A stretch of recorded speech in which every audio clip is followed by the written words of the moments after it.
here I am, quite literally, on the streets of Jeddah for the 5th race of the season here in Saudi Arabia. And in this first day, we all heard about Max Verstappen. He stole the headlines because of all the talk about Max maybe leaving Red Bull at the end of this year, and I think more likely at the end of 26, after having a look on how is with the new rules and everything, who is better, who isn't, because he's Max Verstappen and everybody will want him. But anyway, this talk once again, I remember being here in Jeddah 1 year ago, and I remember it being a lot more windier, but I remember being here and talking exactly about that, about Max maybe leaving Red Bull, because remember 1 year ago it was all about Christian Horner and the internal scandal there, what's gonna happen. And here in Jeddah, Helmut Marko was saying, oh, I may leave the team and I might not even travel to Australia. Australia was the race after this. In the end, he stayed for 1 more year, and he was the one voicing concerns about Max staying in the team, saying, okay, what was the difference between 1 year ago and now? The difference is that the car was doing really well 1 year ago, and this is not happening now. So there is still the turmoil inside the team, but now with the car not doing well as well.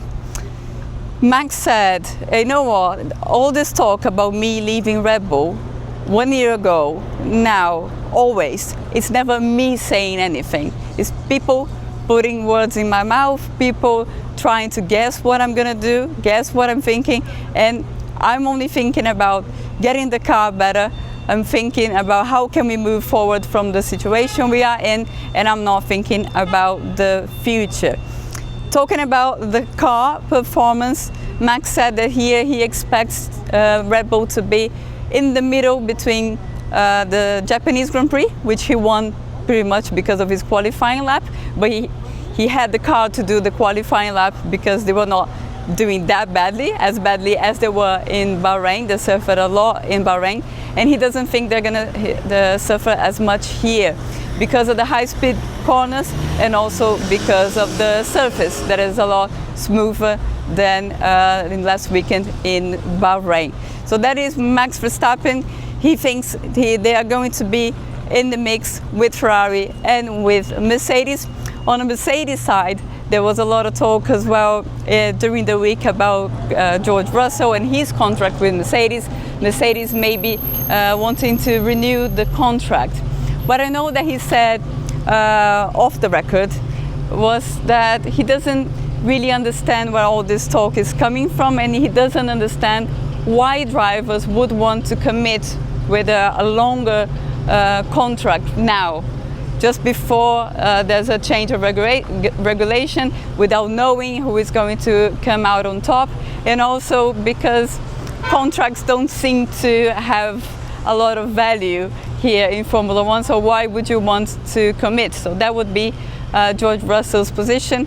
He believes that he's doing good enough of a job at Mercedes to be, not only to be kept, but to be kept even with Verstappen maybe leaving Red Bull. But everybody actually thinks that if Max does leave Red Bull, and in my opinion, if you ask me, I cannot see Max staying in 27 at Red Bull, but maybe in 26, yes. But his team, what will make more sense is for him to go to Aston Martin and not Mercedes. But let's see what happens with that.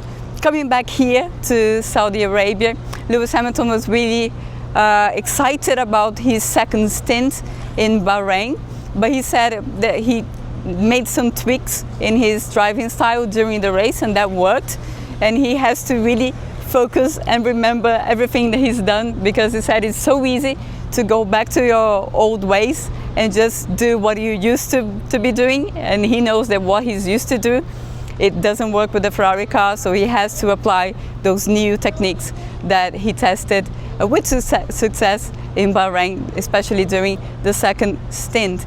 And still on Ferrari, we heard in the last few weeks, and I even asked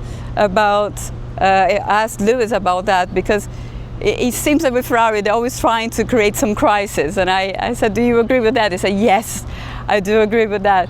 And what I mean is that people were saying that maybe the driving styles between the two drivers are not as similar as they previously thought, so that means that they will need two different ways for setup. If we are to believe what Charles Leclerc was telling us today, they are going in the same direction. It was Charles' side of the garage which tried a completely different way, and then Lewis started to converge into what he's doing. So Ferrari, they're all speaking the same language there. They think there's still like 0.3 or 2.5 of McLaren.